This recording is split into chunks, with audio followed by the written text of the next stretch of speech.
The push to make foxtail barley a noxious weed in the state of Ohio continues today after a Perrysburg man got stuck with a huge vet bill when his dogs ate its seeds. Amanda Fay looks into whether being on the official noxious weed list would have changed the outcome for this neighborhood on Eckel Junction Road.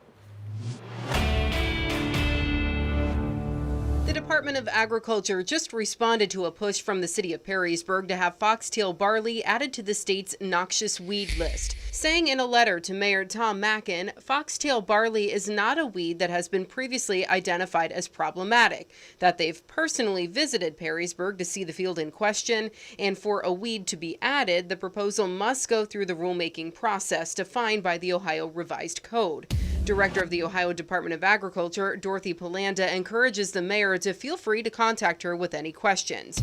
Our Verify team has some questions of our own. We want to know if foxtail barley is considered an invasive weed, and if it were on that noxious weed list, would the problem in Perrysburg have been prevented?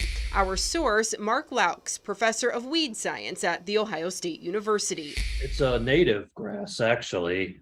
It's not a weed we consider particularly invasive. It's rare. I think I'll give you an example. I've had 5 calls on that weed in probably 35 years here at OSU. Ordinarily, there wouldn't be a need for foxtail barley to be on the noxious weed list. Professor Laux says the situation in Perrysburg is about neglect and has been building up for multiple growing seasons. Yeah, that's not a one-time. That foxtail barley did not reach that level of infestation in 1 year. So would inclusion on the state list change the circumstances for this neighborhood? Professor Laux is skeptical. If you do give it the credit for a several-year buildup, and nobody was really paying that much attention and there was a crop in there, you might not have actually seen it. So we can verify foxtail barley isn't normally an invasive weed in Ohio.